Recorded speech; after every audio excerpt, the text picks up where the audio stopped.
ओम नमः शिवाय, हर हर महादेव, जय महाकाल। आप सबको पता है सावन का बहुत पवित्र महीना चल रहा है। मेरे देव आदिदेव महादेव जी की कृपा सदैव आप भक्तों पर यूं ही बनी रहे, आपकी सारी मनोकामनाएं पूरी हो, यही मैं महादेव जी से प्रार्थना करता हूं। आप सभी को पता है कि जो सावन का महीना है वो मेरे देव आदिदेव महादेव जी को समर्पित होता है। पूज्य गुरु जी ने अपनी कथाओं में काफी बार सावन में करने वाले बहुत ही अचूक उपायों के बारे में बताया, परंतु कल है सावन की नवमी तिथि, जिसे आखिरी नवमी तिथि भी है, क्योंकि इसके बाद एक साल के बाद ही आपको सावन की नवमी तिथि देखने के लिए मिलेगी। जितनी भी मेरी माताएं बहनें हैं, उनकी जितनी भी तरीके की समस्या है ना, उन सब के लिए ये हाटकेश्वर महादेव वाला उपाय सबसे अचूक उपाय होगा। आपकी जितनी भी समस्याएं होगी ना, वो सारी खत्म होगी, साथ ही साथ आपकी जो भी मनोकामना होगी वो पूरी जरूर होगी। आप सभी को, चाहे वो शरीर से संबंधित हो, चाहे घर से संबंधित हो, चाहे धन से संबंधित हो, किसी भी तरीके की समस्या क्यों ना हो, बीमारी से लेकर के पूरी, वो सभी खत्म होने वाली है। मात्र आपको छोटा सा उपाय करना है, हाटकेश्वर महादेव वाला उपाय। पूरा उपाय पूज्य गुरु जी की कथा से सुन करके और समझ करके बताऊंगा, परंतु उससे पहले आप सबसे एक छोटी सी गुजारिश करूंगा कि जो लोग पहली बार आए हैं, चैनल को सब्सक्राइब जरूर कीजिएगा और वीडियो को लाइक करके महादेव जी का कोई सा भी प्यारा नाम कमेंट बॉक्स में लिखना मत भूलिएगा। इस पूरे वीडियो के अंदर मैं आपको तीन महा उपाय बताने वाला हूं, जो कि आपकी सारी मनोकामनाओं को पूरा करेंगे। साथ ही साथ माताओं बहनों के लिए सबसे अचूक उपाय ये वाला होगा, ठीक है ना। तो आपके पास सिर्फ एक ही दिन है, आखिरी मौका है, ध्यान से करना, समझ करके करना। सबसे पहले बात कर लेते हैं पहले वाले उपाय की तरफ। इस जो पहला वाला उपाय है ना, किन लोगों के लिए है, देखिए ये जो पहला उपाय है ये है बीमारी को लेकर के, है ना। चाहे कितनी भी बड़ी से बड़ी बीमारियां, बड़े से बड़े रोग, बड़े से बड़े कष्ट इस सावन की नवमी को खत्म हो जाते हैं। मात्र आपको छोटा सा उपाय करना होगा, ठीक है ना। ये दोनों के लिए ही है, लेकिन थोड़ा सा अंतर है दोनों के लिए। पुरुष को किस तरीके से करना है और स्त्री को किस तरीके से करना है, दोनों का साथ में बताऊंगा। थोड़ा सा अंतर है बस मात्र।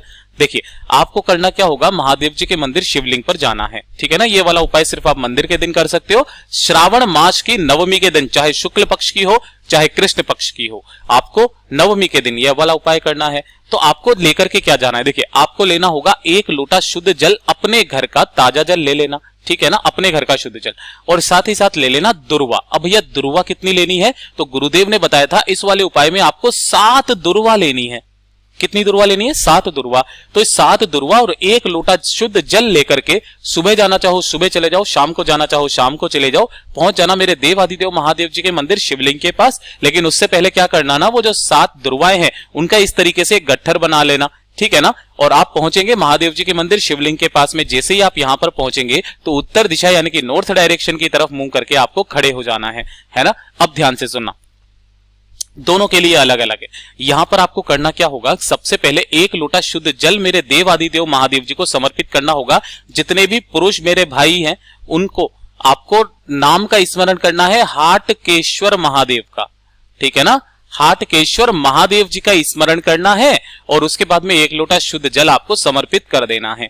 ये कर दोगे। ये कर देने के पश्चात जो आपने 7 दुर्वा का गट्ठर बनाया है, इन 7 दुर्वा के गट्ठर को आपको क्या करना है, सबसे पहले समर्पित करना होगा आपको माता अशोक सुंदरी के ऊपर। क्रम याद रखिएगा, अगर आप क्रम से भटके तो आपका उपाय पूरा नहीं होगा, आपको इसका फायदा भी नहीं मिलेगा। और इसके लिए गुरुदेव ने एक कथा भी बताई थी, वो कथा भी मैं आपको बताऊंगा कि क्यों यहां पर सबसे पहले चढ़ाया जाता है। सबसे पहले आपको इसे टच करवाना है माता अशोक सुंदरी के स्थान पर, जो कि शिवलिंग में बीच में जो मोटी लाइन होती है वहां पर, ठीक है। उसके जस्ट बाद में इसे यहां से उठाना और महादेव जी की शिवलिंग पर समर्पित कर देना, ठीक है। दूसरे नंबर पर यहां पर करनी है शिवलिंग के ऊपर, और तीसरे नंबर पर फिर से वापस यहां से उठाना और ये जो गणेश जी के चरणाविंद है यहां पर, है ना, इस जगह पर आपको उस दुर्वा को टच करवाना है ना।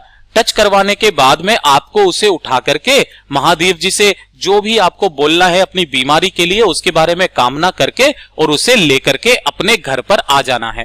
अब उससे क्या करना है, आपको पूरे सावन के महीने में रखे रहने देना है अपने घर पर। सावन के बाद में जो भादों का महीना आएगा, उन भादों के महीने में सुबह उठ करके आपको प्रतिदिन 1 दुर्वा खाली पेट खानी होगी। मैं फिर से बता रहा हूं, सावन के बाद आने वाला भादों का जो महीना है, उस दिन से आपको लगातार खाली पेट 1 दुर्वा खा लेनी होगी। आपके शरीर की जितनी बीमारियां होगी वो सारी खत्म जरूर हो जाएंगी, ठीक है। लेकिन जब इसी वाले उपाय को मेरी माताएं बहनें करेंगी तो वो क्या करेंगी, 1 लोटा शुद्ध जल और जो दुर्वा लेकर के आएंगे ना आपको, तो यहां पर जो आप जल समर्पित करोगे वो किन महादेव जी के नाम से करोगे? शूलपाणेश्वर महादेव जी के नाम से। देखिए, शूलपाणेश्वर महादेव, शूलपाणेश्वर महादेव के नाम से। अब गुरुदेव ने ये वाला जो उपाय बताया ना, स्त्रियों की कौन सी समस्या, जो आपकी कमर से लेकर के पैर तक की जितनी भी तरीके की समस्या होती है ना, चाहे बड़ी से बड़ी समस्या क्यों ना हो, कमर से लेकर के पैर तक की सभी समस्याएं शूलपाणेश्वर महादेव के उपाय के द्वारा ही संभव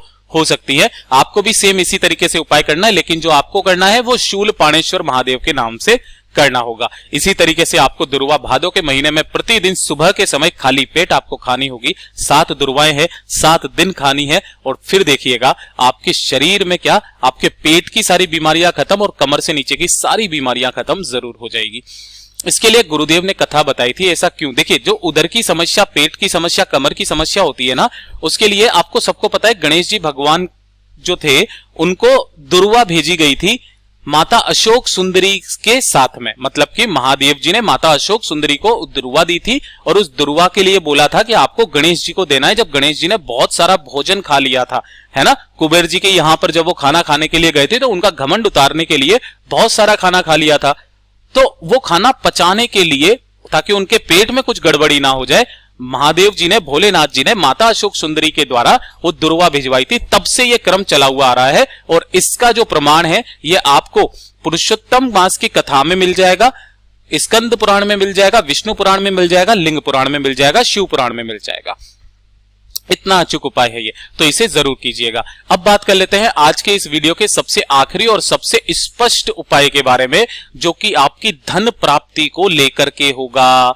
ये भी चीज ध्यान में रख लेना, मात्र और मात्र सावन की नवमी के दिन ये वाला उपाय किया जाता है ना। अगर आपका कहीं धन अटका हुआ है ना, आ ही नहीं रहा है, या फिर किसी ने आपने कर्जा ले लिया है और वो कर्जा लौटा ही नहीं रहा है, काफी ज्यादा समस्या, या फिर धन की समस्या नहीं आ रही है, तब आपको ये वाला उपाय करना है नवमी तिथि के दिन अपने घर पर ही। ध्यान से सुनना, समझने की कोशिश करना।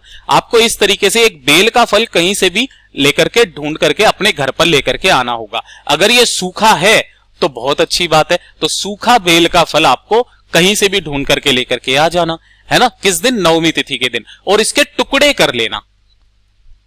क्या कर लेना? सुखा करके इसके टुकड़े कर लेना। ना ही सूखे तो थोड़ा सा गरम वगैरह कर लेना, इसको सुखा करके इसके थोड़े थोड़े से टुकड़े कर लेना। और इसी के साथ चाहिए होंगे आपको थोड़े से सफेद तिल, ठीक है ना, थोड़े से ले लेना सफेद तिल। अब जब आप सुबह सुबह नहा धो लो, तो नहाने धोने के पश्चात आपको अपने घर पर एक छोटा सा इस तरीके से हवन कुंड तैयार करना होगा, है ना। हवन कुंड के अंदर हमेशा ध्यान में रख लेना, जब भी आप लगाएंगे तो गाय माता का जो कंडा होता है ना, उपला, वो लगाया जाता है। साथ ही साथ आम की लकड़ी लगाई जाती है। मैंने काफी सारी जगहों पर देखा है कि वो कुछ भी लगा देते हैं। हमेशा जब भी आप हवन पूजा सामग्री कुछ भी करोगे ना, तो आपको आम की लकड़ी ही सब सर्वमान्य होती है। ये चीज ध्यान में रख लेना।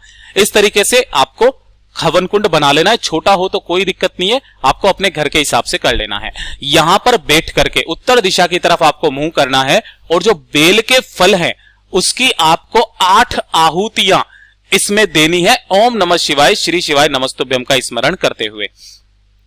ध्यान रखना, जब भी कभी आपका कहीं पैसा अटक जाता है, धन प्राप्ति नहीं होती है, घर में पैसा नहीं आता, कर्जा बहुत ज्यादा बढ़ रहा है, या कोई कर्जा नहीं लौटा रहा है, तो शिव शक्ति का स्मरण किया जाता है, और उसी के लिए ये वाला छोटा सा यज्ञ किया जाता है। इसका प्रमाण मिलता है विष्णु पुराण के अंदर, शिव पुराण के अंदर।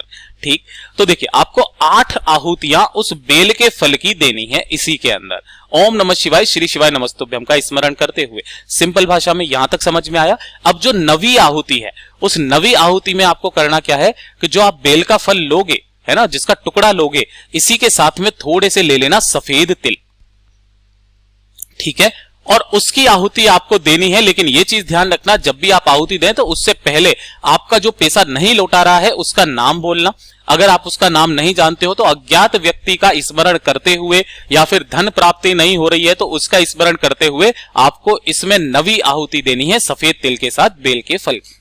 ठीक है, नवमी तिथि के दिन जो व्यक्ति इस उपाय को कर लेता है ना, ये चीज ध्यान रखना, अगर आपका पैसा किसी ने लिया है तो वो घर तक आपको दे करके जाएगा। इतना अचूक उपाय है ये, जो कि पूज्य गुरुजी ने अपनी कथा में बहुत ही जोर करके बताया था।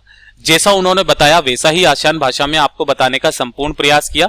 वीडियो अगर पसंद आया हो तो लाइक जरूर करना और चैनल को सब्सक्राइब आप लोग जरूर कीजिएगा। मिलता हूं अगले वीडियो में, तब तक के लिए ओम नमः शिवाय, जय महाकाल।